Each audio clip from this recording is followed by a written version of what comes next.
బేసిక్గా ఈరోజు మనం ఎసిడిటీ గురించి మాట్లాడుకుందామండి. ఎసిడిటీ అంటే ఏమిటి?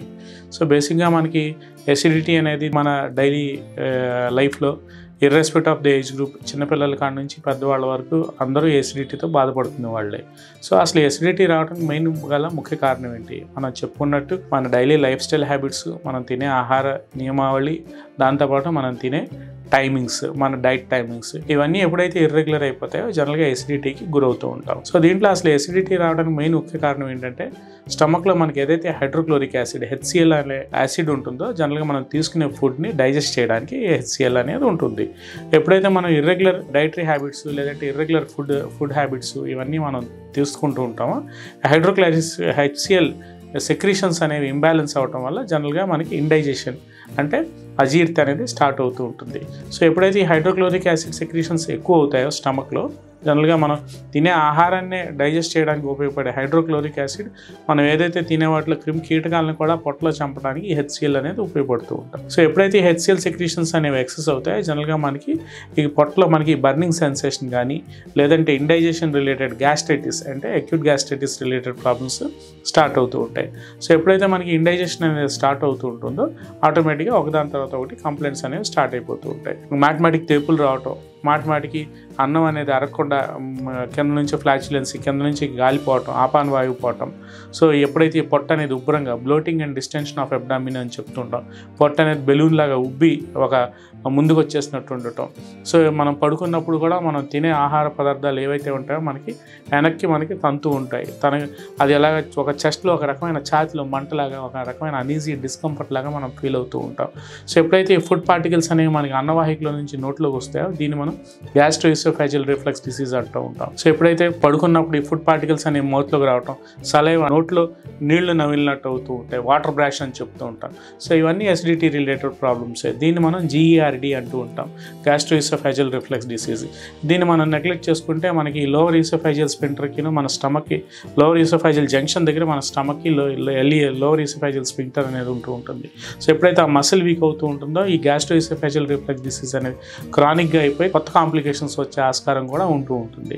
సో అసలు ఇవన్నీ రావడానికి గల ముఖ్య కారణం ఏంటంటే ఎప్పుడైతే మన ఈ ఉన్న యంగ్ జనరేషన్ కానీ ఈ ఫాస్ట్ ఫుడ్స్ ఎక్కువగా తినడం వల్ల కానీ లేదంటే కూల్ డ్రింక్స్ అవి ఎక్కువగా తాగటం వల్ల కానీ, కొంతమందిలో టీ కాఫీ ఎక్కువగా తాగుతుంటారు, రెగ్యులర్ హ్యాబిట్యువల్ టీ డ్రింకర్స్ అని చెప్తుంటారు, కాఫీ ఎక్కువ తాగుతూ ఉంటారు. లేదంటే కొంతమంది రకరకాల బయట జంక్ ఫుడ్స్ అవి ఎక్కువ తింటూ ఉంటారు, తినాల్సిన దానికంటే ఎక్కువగా తినటం. లేదంటే రాత్రిపూట తిన్న తర్వాత ఇమీడియట్గా పడుకుంటూ ఉంటారు. అంటే మన డిన్నర్కి బెడ్ టైంకి పెద్ద గ్యాప్ ఏమి ఉండదు, ఒక half an hour 15-20 minutes gap ఉంటూ ఉంటుంది. సో ఎప్పుడైతే మనం తిని ఇమీడియట్గా బెడ్ మీద పడుకుంటామో ఆటోమేటిక్గా ఈ ఫుడ్ అనేది స్టమక్లో అక్యూములేట్ అయిపోయి దీన్ని మనం ఒక 3 to 4 అవర్స్లో డైజెషన్ అయిపోవాల్సిన ఫుడ్ రాత్రంతా అది స్టమక్లో ఉండటం వల్ల ఎర్లీ మార్నింగ్ లెగ్గానే అది ఫెర్మెంట్ అయిపోయి మనకి ఇండైజెషన్ ప్రాబ్లమ్స్. అంటే over the period of time ఈ ఫుడ్ అనేది డైజెస్ట్ కాకపోవడం, ఇదే ఒక హ్యాబిట్ లాగా పెట్టుకోవడం వల్ల ఈ అజీర్తి సమస్యలు అనేవి దారితీస్తూ ఉంటాయి. సో అసలు ఈ అజీర్తి ప్రాబ్లం ఎలా ఉంది, ఇండైజెషన్ ఎలా ఉంది, ఇది యాసిడ్ పెప్టిక్ డిజార్డర్స్ అని చెప్తూ ఉంటాం, APD డిజార్డర్స్ అని చెప్తూ ఉంటాం. HCl సెక్రీషన్స్ ఎక్కువైపోయినప్పుడు మనకి కడుపులో మంట, కొంతమందికి అల్సర్స్ లాగా వస్తూ ఉంటాయి, అంటే పెరుగుపోతలాగా అని చెప్తూ ఉంటాం. సో కొంతమందికి gastric ulcers, duodenal ulcers, peptic ulcers లాగా దారి తీస్తూ ఉంటాయి. ఈ HCl సెక్రీషన్స్ ఎక్కువైపోవడం వల్ల కూడా కొంతమందికి ఎంట్రల్ గ్యాస్ట్రైటిస్ అని డెవలప్ అవుతూ ఉంటుంది. సో అన్నం తినగానే ఇమ్మీడియట్గా వాళ్ళకి కడుపులో మంట, వికారం లాగా ఉంటూ ఉంటుంది. ఇందాక నేను ఏదైతే GERD అని చెప్పానో ఆ రిఫ్లక్స్ ఈసోఫేజిటిస్ అనే కండిషన్ అనేది డెవలప్ అవుతూ ఉంటాయి.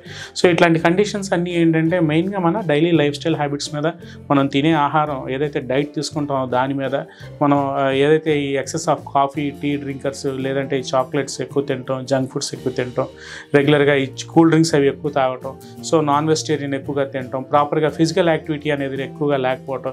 సో ఇందాక కొంతమందికి మనం ప్రీవియస్ వీడియోస్లో యాంగ్జైటీ గురించి మాట్లాడుకున్నాం. సో యాంగ్జైటీ రిలేటెడ్ ప్రాబ్లమ్స్ ఎక్కువగా ఉన్నప్పుడు ఎనరాక్సియా నెర్వోసా అని చెప్తుంటాం.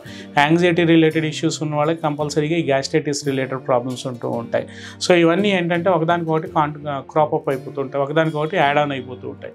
సో దీనికి హర్రీ బర్రీ కర్రీ అని చెప్తూ ఉంటాం. సో ఎవరైతే హర్రీగా యాంగ్జైటీగా ఉంటూ ఉంటారో, ఎవరైతే అన్నం అనేది కొంతమంది టైం తీసుకోరు, ఇమ్మీడియట్గా ఒకే 5 నిమిషాల్లో అవగొట్టేస్తూ ఉంటారు, ఏదో మళ్ళ నుంచి ఎవరో పరిగెత్తుతున్నట్టుగా. ఆ ఫుడ్ అనేది లోపలికి వెళ్ళి ప్రాపర్గా డైజెషన్ కూడా అవ్వదు, మళ్ళీ నెక్స్ట్ యాక్టివిటీకి వెళ్ళిపోతూ ఉంటారు. సో ఇట్లా ఇవన్నీ ఏమవుతాయి అంటే మనకి మన లైఫ్ స్టైల్ హ్యాబిట్స్ వల్లనే మనం కొని తెచ్చుకునే ప్రాబ్లమ్స్ ఇవన్నీ ఉంటూ ఉంటాయి. సో దీనికి అన్నింటినీ మనం లైఫ్ స్టైల్ మోడిఫికేషన్ చేసుకుంటే ఎటువంటి మందులు వాడకుండా, ఏ మందులైనా whatever the system of medicines maybe, కొంతమంది ఏవో కొన్ని యాంటాసిడ్ టాబ్లెట్స్ వేసేసుకుంటూ ఉంటారు పొద్దున్నే వితౌట్ ద డాక్టర్ ప్రిస్క్రిప్షన్, మందుల షాపుల్లోకి వెళ్ళి తెచ్చుకుని వేసేసుకుంటారు. అది కూడా over the period of time చాలా డేంజరస్ హ్యాబిట్స్ కింద కొన్ని మొండి దీర్ఘకాలిక వ్యాధులకి దారి తీసే ఛాన్స్ ఉంటుంది. సో అసలు ఆ గ్యాస్ట్రైటిస్ రిలేటెడ్ ప్రాబ్లమ్స్, అది ఎసిడిటీ ప్రాబ్లం ఎంతవరకు ఉంది అనే డాక్టర్ గారి దగ్గరికి వెళ్తే వాళ్ళు ఎండోస్కోపీ అని చేసి లోపల అసలు ఎంతవరకు ఉంది, ఎంత ఇంటెన్సిటీలో ఉంది, అది గ్యాస్ట్రైటిస్లో ఉందా, లేదంటే ఎంట్రల్ గ్యాస్ట్రైటిసా, లేదంటే అల్సర్ రిలేటెడ్ ప్రాబ్లమ్సా, లేదంటే ఏదైనా యాసిడ్ పెప్టిక్ డిజార్డర్సా, లేదంటే ఏదైనా స్పింక్టర్ లోవర్ ఈసోఫేజియల్ స్పింక్టర్ ఏమైనా వీక్ అయిందా, ఈ రిఫ్లెక్స్ ఈసోఫేజిటిస్ రిలేటెడ్ ప్రాబ్లమ్స్ ఉన్నాయి, ప్రాపర్గా డయాగ్నోస్ చేసి తద్వారా మనం ట్రీట్మెంట్ అనేది స్టార్ట్ చేయడానికి ఉంటుంది. సో దీనికి మనం హోమియోపతిలో తీసుకునేటప్పటికి దీనికి lycopodium, కార్బోవెజిన్, నక్సోమికా, Bryonia, బెల్లోడోనా, China సల్ఫ్, China, so మనకి ఆ ఉండే సిమ్టమాటాలజీ బట్టి, ఆ పేషెంట్ కాన్స్టిట్యూషన్ బట్టి డెఫినెట్గా మనకి హోమియోపతిలో చాలా best medicines and beautiful medicines ఉన్నాయని ఈ వీడియో ద్వారా నేను చెప్పదలుచుకున్నాను. సో మీకున్న కంప్లైంట్ ఏదైతే ఉంటుందో ప్రాపర్గా మీరు ఒకసారి మీ డాక్టర్ గారి దగ్గరికి అప్రోచ్ అయ్యి దానికి తగ్గ పొటెన్సీ, తీసుకోవాల్సిన జాగ్రత్తలు తీసుకుంటూ ప్రాపర్గా వాడుకుంటే for the period of time ఈ గ్యాస్ట్రైటిస్ని పూర్తిగా హోమియోపతి మెడిసిన్స్ ద్వారా అరికట్టుకోవచ్చని నేను ఈ వీడియో ద్వారా చెప్పదలుచుకున్నాను.